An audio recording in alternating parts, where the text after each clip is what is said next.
السلام عليكم ورحمة الله وبركاته. بسم الله الرحمن الرحيم. اللهم لك الحمد كما ينبغي لجلال وجهك وعظيم سلطانك. اللهم صل وسلم وبارك على عبدك ونورك إمام المتقين سيد المرسلين تاج الأنبياء شفيعنا محمد النبي الأمي الأمين وعلى آله وأصحابه وأنصاره وأتباعه أجمعين. لا أسألكم عليه أجرا إن أجري إلا على رب العالمين. اللهم وفقني لبيان ما يحتاج الحاضرون إليه وما يصلح أحوالهم. إلهي أنت مقصودنا ورضاك مطلوبنا، فأعطنا كلنا محبتك ومعرفتك. Yaradan beyik Allah tebarek ve teala taatu ibadetlerinizi, hayır dualarınızı, ihsanatlarınızı lütfu keremi bilen kabul edip de rızkınız kan olup, avrayınız artık bolup, muhabbetiniz köp bolup, iman baylığına güler yüzlüğünüz solmasın.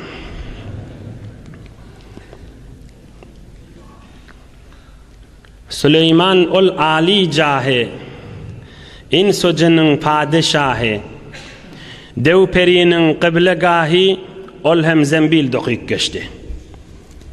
Allah'ın dostu mahtumul işanayı diyer. Süleyman ol Ali cahe, insu cinin padişahı, dev perinin kıblegahı, ol hem zembil dokuyup geçti. Zembilyen sevette. Meyve salınyan gerek zadın içine koyup götürüp ya kelleğin alıp ya gerşin alıp gidilyen sevet zembil dokuyup geçti. Geçen hafta Eyyamiz Allah Teala'nın köklemegi bilen Davud peygamberin gurrunu ayttık. Hem padişah ve hem peygamberdi. Davud peygamberin oğlu Süleyman peygamber ve padişah. Hem peygambermiş ve hem padişahmış. Davud peygamberin özü Yakub peygamberin takriben 10 mirlenci aktık çavluğundan. Yakub peygamberin Yahuda diyen oğlundan kaydan bir beyik insan. Yakub peygamberin Yusuf oğlu var da Yusuf peygamber ala nebiyina ve aleyhimussalatu vesselam Yahuda dipti oğlu var. Davud peygamber Yakub peygamberin neberelerinin aktık çavluklarından 10 mirlenci arkada etekte. Süleyman padişah da Davud peygamberin oğlu. Davud peygamber Allah Zülcelal'den dileptir: ey Rabbim eyem meni qowwerşin ýaly, meni qowwerşin ýaly, men oglumy da qowwer diýipdir. Hudaýa maňa mehabbetiň siňşýaly, meniň oglum Süleymany da mehabbetiň siňsin diýipdir. Allah Zülcelal aýdypdyr: ey Davud, ogluňa da tapşyr, seniň ýaly ibadat etsin diýipdir. Davud peygamber eýamiz Allah'dan diledi, oğlum da meni ýaly qowwer diýip, eýamiz Allah Taala näme diýdi? Oğluňa da aýt, sen ýaly ibadat etsin diýdi.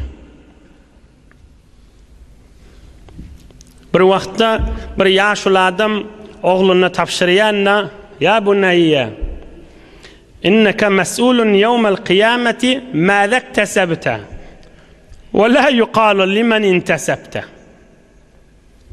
در قیامت می پرسند عملت چیست؟ نمی گویند پدرت کیست. در قیامت میپرسند عملت چیست؟ نمیپرسند پدرت کیست. حضرت سعدی علیه الرحمه ایتیه kimin oğlu ol, kimin aktığı ol, kimin gıydı ol, kıyamet gün sen daden kim, ecen kim deyilecek değil. Kimin aktıkçalığı sen değil mi ya?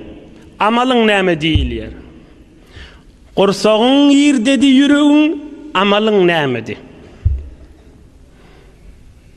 Davud peygamberin oğlu olsa da Huday Taala aytıptır, oğluna ayt özün yanak ibadet etsin diptir.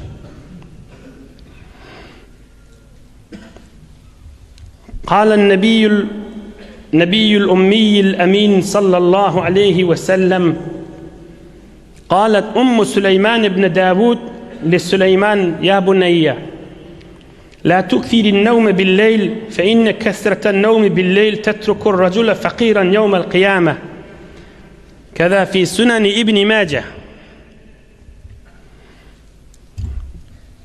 Peygamberimiz aydıptır, bir gün Süleyman peygamberin enesi, Süleyman peygamberin enesi padişahın heleya. Davud peygamber padişahın heleydi. Bir gün Süleyman peygamberin enesi Süleyman peygambere aydıptır, canı oğliptir, giyeceğin şudur şun yatıp geçirme diptir. Giyeceğin şudur şun yatıp geçirsen bu mahal padişah da olsan kıyamet gün garip bolarsun diptir. Şikepi kim aydıptır? Süleyman peygamberin enesi aydıptır, oğlunu terbiyet berdi. Bir padişahın den anası oğlunu terbiyet berdi. Bir kefide dirman Resulullah'dan ümmetine eşittiriyor. Huday Taala aytti, oğluna ayt sen yal ibadet etsin nitta, oğlunu terbiyet berdirli din terbiyetine. Süleyman peygamberin enesinin aydan kefişi. Hay oğul diptir. Gece kan yatma diptir. Yani mesela şu mahal öz dinimizden aytsak yatsı namazın okuymak, erti namazı oyu olmak ve asıl mun maksadi gece teheccüd okuymak. Hay oğul diptir. Giyeceğin şudur şun yatıp geçirme diptir. Kıyamet gün hor olarsun diptir. Bu mahal padişah olup hiyabanına altın yazılı otuyor diptir. Köçelerine altın yazılyamıştık kade. Süleyman padişah. Tala yazılyamıştık köçelerine.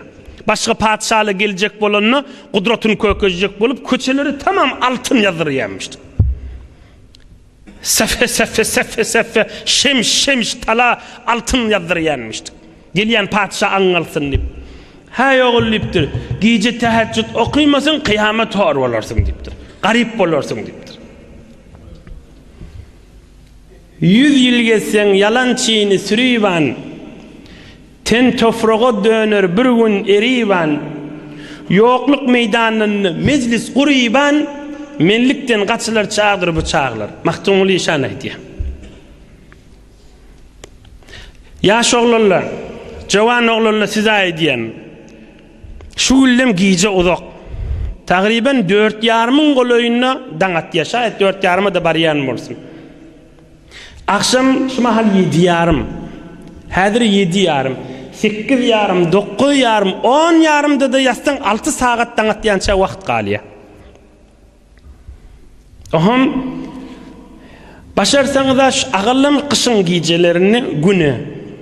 Yok, bolacak değil, heftede bir giyce. Bolmasa ayda, bolmasa yılın içinde bir giyce teheccüde turun. Mahtumul İşan havluk maylin dinlaylin. Näme diye 100 yıl geçsen yalançıyını sürüyvan. Şayet Mahtumul İşan şu kefi Süleyman peygamberin enesinden alan kefi olsun ha.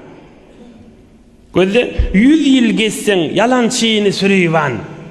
Şu yalançıyını 100 yıl padişahlık bilen sürsen de, ahir hoş geçirsen de, ten tofrağa döner bir gün erivan, bir gün bir göz kum garılacak, bir dil kuma garılacak, diş kuma garılacak, bir yanak kuma garılacak. Yokluk meydanını meclis kuruyban, millikten kaçılar, çağdır bu çağlar. Teheccüd vakti, yani inni 4 yarımda şuullem daňassa, hamana sen 4'te tursaň, dähret sınjaň 15 dagyga bolsa, 15 dagyga aňyrda täheccüd namazy okuymagy tagriben 4 rekat, 6 rekat, 8 rekat wagtyň bolýar. Sadece aydın teheccüdün tertibini kısa caytacak. Çünkü bu mahal vakt onqu değil. Turup dehret kılın, yenilecek 2 rekat namaz okuyun bolu. Ulamalar aytıyor bir teheccüd hesap değil. Bir dehret namaz bir okudan açılar yani. Yenilecek bir alham amanı bir kul huvallahu ahad.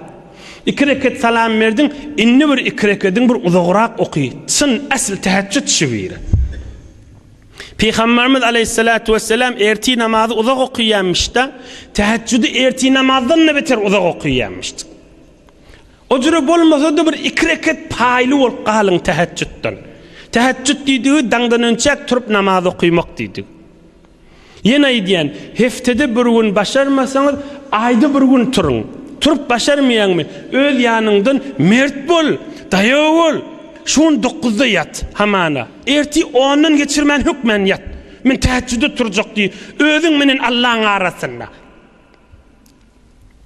Hudaý bilen araňda perdede kalmaya, yokluk meydanında meclis kuruýban. Ohan teheccüde okuýsaň, Hudaýa men kim bolup durun? Hudaýa men sen ejiz benden bolabilsem, Hudaýa men rahmatyňa sal. Ine sen Allah'ın bir söýen bendesida. Teheccüd gece turup namaz okuyma barada Peygamberimizin bir derman sözleri var. Yattaş edipdim, bitadi yine yazmadım. Aysam uzağa çıkacak, Süleyman Peygamberin gurrundan çıkacak. Allah köplesi bir vakt aydar inşallah. Yine aydiyen, heftede olmasa ayda bir gün turun. Hi olmasa kış çıkyança. Ayda başarmasanız da kışın içinde bir yiyeceğin bir 2 rekat teheccüd okuyun. Allah'ın huzuruna keyif edersiniz kıyamette.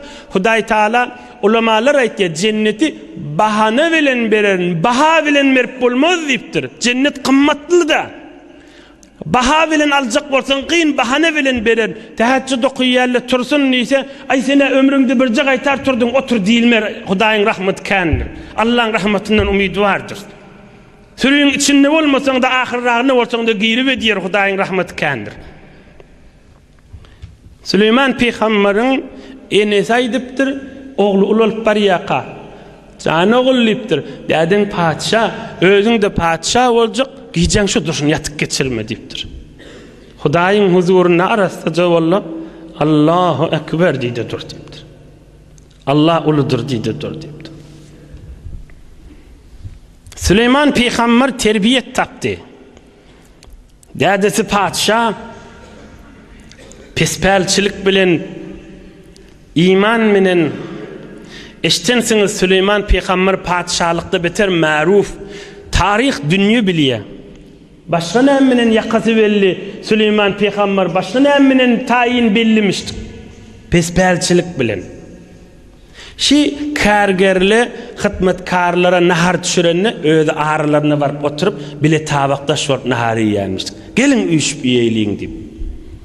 Ol ýaň Mahtumul İşanyň aýtýana, gije turup namaz okuýsaň seni mellikden çykarýar. Kärgerli bilen, hyzmatkarly bilen üýüşüp, gelin bileje nahar ýeýliň, alawariň diýip bileje ýýýärmişdik. Birde ýaň Mahtumul İşan aýtdy, ol hem zembil dokuyup geçdi. Bärek elleri bilen sebet dokuýanmış, mewe goýulýan. O hem dokuyup, hadymlary ýa oglunyň birine tapşyrýarmış, bar ogulşun bazarda sat. Şoň puluna çörek getir, ýerfýärmişdik. Ýan çöreğini dokuýarmışdyk, sebetçik dokuýarmışdy. Enatasynyň beren terbiyeti bilen bolan beýik insan boldy. Dew periniň gyblegahy jyllar diýenni diýeti. Kulle bennâin ve gawwas şun okulcuk Kur'an-ı Kerim'in manasyny we jyllary barmışdyk, derýa girip derýaň içinden altyn çykarýarmış, marwaritler çykarýarmış, sadefler çykarýarmışdyklar. Süleyman Peygamber onda da sebet dokuýarmışdy. Sebet dokuýup barmışyň satyn puluny çörek getirin diýärmişdi. Çörek pişirt diýärmişdi. Şondan ýýärmişdi. Inhem Süleyman Peygamberin Kur'an-ı Kerim'den bolan görüňine gireýliň. Saat suresinin mübarek Saat suresinin 30-njy aýada Geçen hefte Davud peygamberin gurrunu ayttık. Bir hefte şoň ýyly Davud peygamberin ogly Süleyman peygamber. Bismillahirrahmanirrahim. Ve vehebna li Davud Süleyman ni'mal abdu innehu awwab. Allah Azze Celal aýdýar, Davud peygambere Süleyman'ı verdim diye. Nagat qawa adamdy. Hudaý aýtdy. Allah Azze Celal aýtdy. Ni'mal abd. Süleyman peygamber nagat qawa adamdy. Innehu awwab. Hudaýyň gafsyna zol öwürlip gelerdi. Rabbim eyem, Rabbim Allah'm, Rabbim eyem, Rabbim Allah'm. Subhanallah, elhamdülillah, Allahu ekber, estağfirullah, la ilahe illallah vahdehu la şerike leh. Zor Hudaýyň gafsyna öwürlip gelerdi diye. 31-nji aýa. İz urida aleyhi bil aşiyyi safinatul ciyad. İkinnirek hewri igdiş, hewri aram, hewri qaw bidu atlary barmış. Cihad etmäge. Üstüne minip kafirler bilen çalışmadan çüreyim, uruşmadan çüreyim. İkinnirek şol atlary bir görjek dipdir. Oham hewri Kur'an aýdýar, bil aşi es-safinatul ciyad, hewri qaw atlary wady diýär. Oham şolar gözläp barşyna ikinnin okuyan Kur'an okuyan. Faqala inni ahbabtu hubbal hayri an zikri rabbi hatta tawarat bil hijab. Şu atlary gözläp barşyna gün ýaşypdyr. Hemişe ikinnin okuyan tesbihlerin okuyup bilmendir. Onun ýanyňky hyzmatkar ýa beýleki musulmanlar beýleki ınsjyn Süleyman peýgamberiň haýbatyndan çekinip hiç kim ey peýgamber hemişik okuyan tesbilen galasyň diýip aýtmaga çekinipdirler hemmes haýbatyndan. Sa'd surasynyň 31-nji aýaty, 32-nji aýat. Birden gün ýaşypdyr. Bir tofar tesbihler galypdyr, atlaryny gözläp durşuna. Faqala inni ahbabtu hubbal khayri an zikri rabbi hatta tawarat bil hijab. Wa adibtir Süleyman peygamber.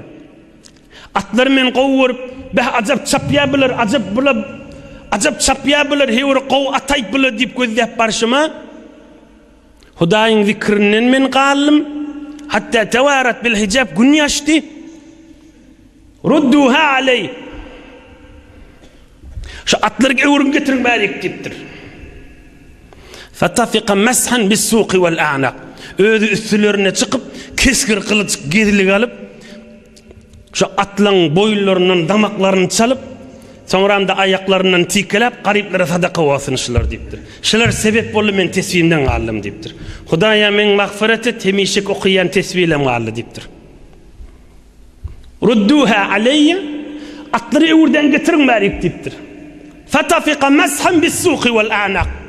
Özü başlapdyr atlary gulip de ayaklarından boýlaryndan kesip damagyny çalıp tikelep sadaka bolsunşy men şu atlar men Hudaýyň zikrinden ýa alyp gally tesbihlemden gallym men şular sadaka etýän Allah ýoluny dipdir.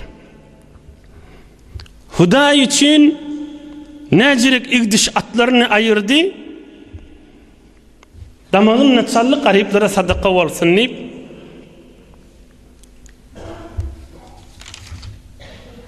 عن الحسن رضي الله تعالى عنه لما عقر سليمان على نبينا وعليه الصلاة والسلام الخيل أبدله الله تعالى خيرا منها وأمر الريح تجري بأمره رخاء حيث أصاب.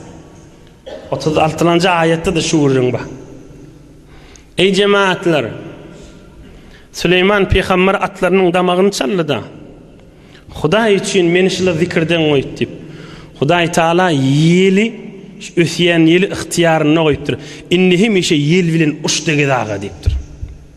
Allah'ın koyan kanunu şu da, her kim Huday için bir iş etse, her kim Huday için bir günahını ep berse, her kim Huday razı olsun deyip qaharını ep berse, Huday razı olsun deyip ulu günahını ep berse, haram içkiğini ep berse, haram imanı ep berse, haram satışmanı ep berse, Allah vaade vertir, şondan kovuyunu vereyim deyiptir.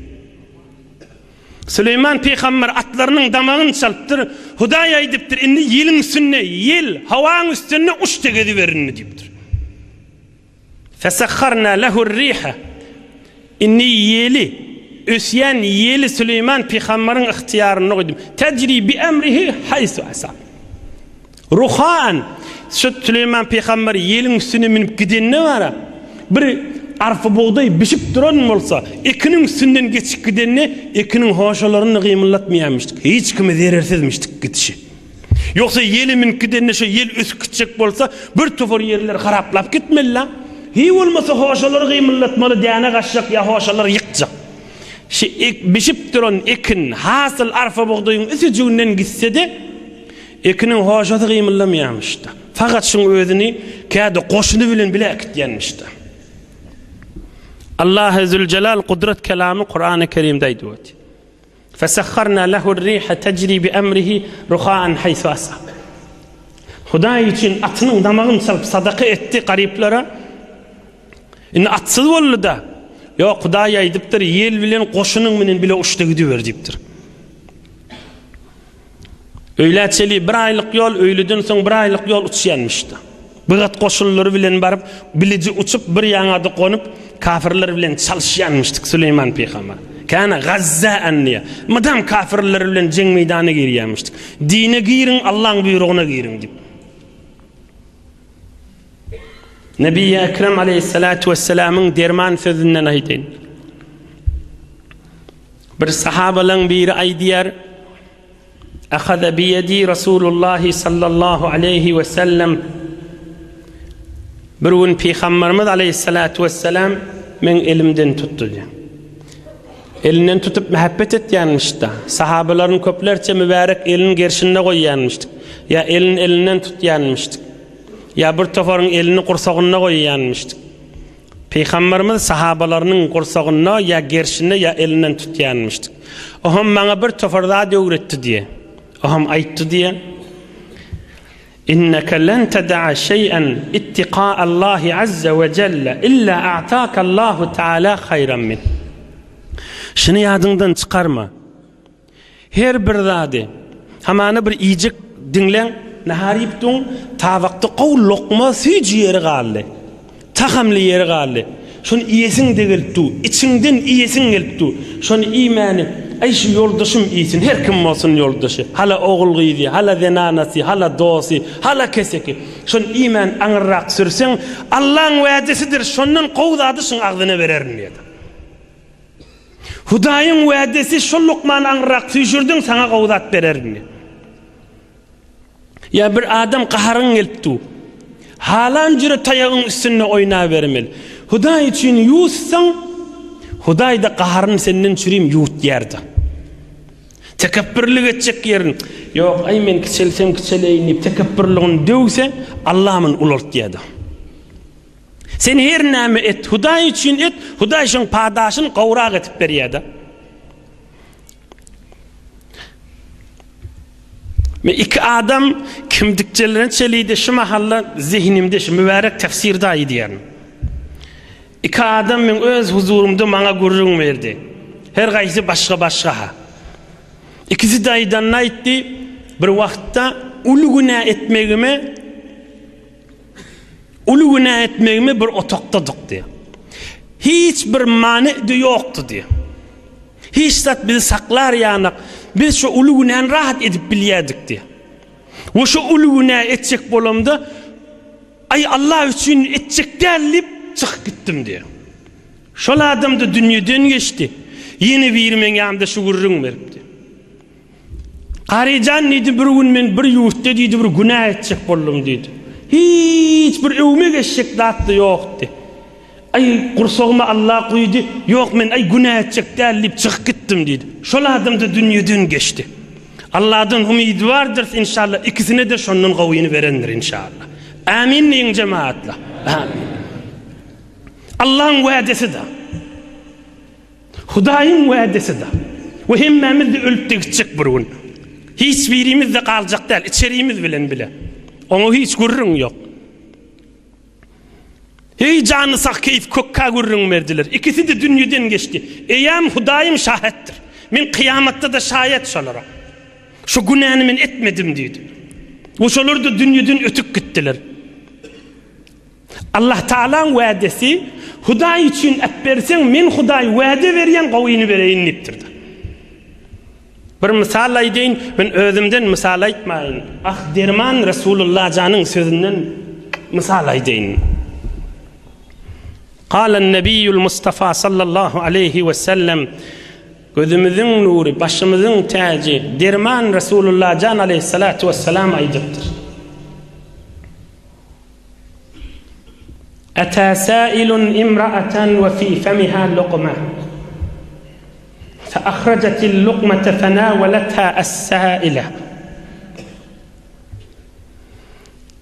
Peygamberimiz aydıptır, bir zamanna bir zenana nahar yiyip duranmıştı, kaza yiyip duranmış. Oham bir lokma ya ahirki lokması ya yiyip tuğan, başşalat yok ahirkisinin işi. Şonu yiyecek bolup ağzına kolayladanna bir kafeyin ağzına bir dilekçi geliptir. Çın metac adammıştık. Bir yerim zadın yok mu deyiptir. Ama bir de saklap şınalağa deyiptir. Yan kayıtyan görürüngümüz de tağamılca yeri, süyücü yeri, ahirki süyücülük deyip iyen yerini senalağa deyiptir. فَلَمْ تَلْبَثْ اَنْ رُزِقَتْ غُلَامًا فَلَمَّا تَرَارَى جَاءَ ذِئْبٌ فَاحْتَمَلَهُ فخرجت تعدو في أثر الذئب وهي تقول ابني ابني. Bir çarvada ovadamıştıklar. Ohum yankı zenana sonra bir oğlu oluptur. Ferzend oğlu oluptur. Ohum oğulcuğunu öyde koyup ya eyvanına koyup öyle mal bakmağına malları koyuptur dedi. Ohum bir möcek gelip böğrü, möcek, gorgu bir möcek gelip yankı oğlancuğu ağzına alakana alıp gidiptir. Zenana da görüptür mini. İzinden bay yortuptur. Hay oğulcuğum gitti, hay bağlam gitti, hay bağrım gitti deyip. فَأَمَرَ اللّٰهُ عَزَّ وَجَلَّ مَلَكًا اِلْحَقِ الذِّيبَ فَخُذِ الصَّبِيَّ مِنْ فِيهِ وَقُلْ لِأُمِّهِ اللّٰهُ تَعَالَى يُقْرِئُكَ السَّلَامِ وَقُلْ هَذِهِ لُقْمَةٌ بِلُقْمَةٍ.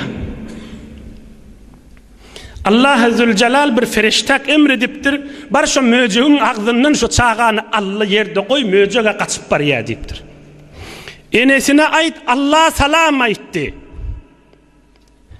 Allah Zülcelal salam aitti. Ve ait o lokman beraberine bir lokmanı sana sakladım deyip aydağa deyiptir. Ve kul hâzihi lukmetun bi lukmetin. Olar bir ağsım çörüğü onu verdin, möceğin ağzından bir ağsım çağanı sana sakladım deyip ayt deyiptir. Ve kul hâzihi lukmetun bi lukmetin. Ayt deyiptir, olar bir ağsım imani, bir mehtaç adamı verdin, şol ağsımın beraberine bir ağsım oğlunu möceğin ağzından alıp kalım deyip ayt deyiptir. Bir ağsım çörüğün erzeşi, bahası kımmet kanmiye bir neresi çağan. Bir aksım çörüğün erzeşi kanmi, bir beni adamın bir neresi çağasının erzeşi kanmi. Hudayın vaadesidir ey cemaatler. Sesim eşityen, zapt bolup tu yerin yüzünü her yerini sonram eşitsedi. Sesim eşityen zenana o erkek. Hudayın vaadesidir ne mezadı. Huday için etmesen. Huday için ay men şu sen kıvarsın neysen. Huday için ay men qaharım yuttum deysen. Huday da sana qahar geltuqa qaharın yutacak da. Şol qaharın yuttun ine men de yuttum diyecek da. Günahını epperse onun qawra qilin Huday vaade vertir sana bereyin niptir. İmanım ma ve sizin de bana imanınız var. Allah'ın va'desi Resulullah aleyhisselam aýdypdy. Haýsy bir zat hatta ýanky lokmady özüň öýde ýip tuğaňda, sadakada ýip tuğaňda, märekede ýip tuğaňda, gowy ýeri söýüp tuğ, agzyňa aýtmagy da çekinýäň, bir gurrüňe derýanak zat däde hamana şonu ýip tuğaň, şu saçagyň maşyny, şu tawagyň üstüne bu gowy tahamly bir lokma tagam çörek de bolsa, şoň süýji ýeri, ýagly ýeri de bolsa, şonu tüýşürakyny aý sen şunu alaga diýdiň, utdu ýanyny wada sana şo lokmadan gowragyny Hudaý berjekdi. Hudaý hiç wagt wadesine ters bolmaýar. Innallaha la yuhliful mi'ad. Hudaý wadesine ters bolmaýar. Ýanky möje gurrüňine bir gireyli. Gireyliň näme? Daňat ýança öwürläp oturmaly. Bir Allah'ın kudretine eýdimeli. Ozal bir lokmany bir mätäç adamy berdi, inni bir lokmany möjüň agzyndan Allah alyp galdy. Şu gurrüň da hamana Peygamberimiz aleyhissalatu vesselam derman agzyndan çykaryp bize eşitdiripdir da, ozal bolan zatçy. Şu mahalla, şu zamanlarda hemmeňizi günne bolýanlar bijiredat. Yan geçen heftede, anarki hefte şayet şu 3 mülükte oturan bolsun bir jawan adam, jawan oglan bir neçe wagt münozal bir yerde bir lokma, bir miqdar maly Allah üçin geçipdir. Sonra möjükden meter bir nejis yerde bir giri galanna Allah Azze ve Celal nejat beripdir. Iki çefte münozal şunu iç yüreğimde bir kil ver saklap dur, sana aýdaýyn garyjan dip aýtdy. Şu mahalla doğru şoň ýerde. Geçen heftede şol oglan bady, şaýat şumaly baý bolsun. Bilýändir özi kimdigini. Hemmeňize de kök gelýändir. Ey ýaş oglanlar, hacı dädeler, jemaatlar. Eýämiz Allahu Rabbul Alaminin wa'desi daşy. Hudaý üçin ýüregiň etegini meniň üçin bir zat esseň, şonu men sana kökederni. Men owadallaپ ýörmäýin. Femen ya'mal misqala zarratin hayran näme idi? Yarahu. Qarınçan ayağı yanacakda yaxşılık etsen kökederini. Şol edeni işin beraberine ine bir de şu diyerini. Ine bizim meydanımız şu dünyada şumal. Ine şu giyci de bizim meydanımızda. Gününün cemaat bulup fitne, afet, köfülün zamanının içinde Hudaýyň kelamının manasını eşitersip gününü otyňyz. Hudaý Taala Süleyman peýgamberiň bereket nurunun bizim üstümüze ýagdyrsın. Hudaý Taala kıyamet gün mehabbet bilen gollaşmak şol beýik peýgamberler bilen hemmämize nesip etsin. İnşallah inniki heftede şu Kur'an-ı Kerim'in izinne Eyyub peýgamberiň gurrüňe geçip dert bilen geçen Allah Azze ve Celal'ın söyün bendesi inşallah onun hizmetine de yetirer. Bir alham 3 kul huvallah okuyaylin il gün vatanımda dua edelim.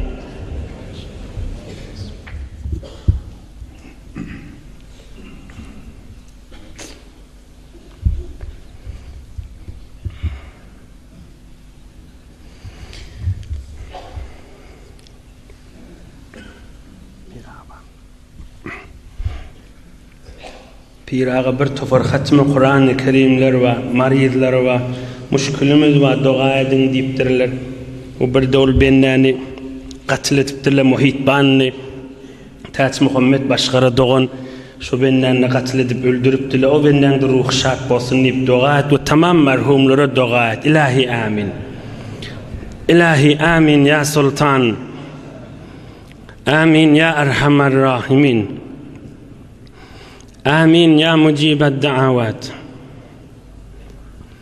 آمين يا قاضي الحاجات إيمان يريسن محبت يريسن bereket يريسن halallık arasılık يريسن ol bennelerinde ruhlar şad bolsun jaýlar cennet bolsun ilahi amin amin ya sultan amin ya erhamer rahimin آمين يا مجيب الدعوات برحمتك يا أرحم الراحمين بارك الله هم عندك يرضى شلونك ده اللي أنت تورين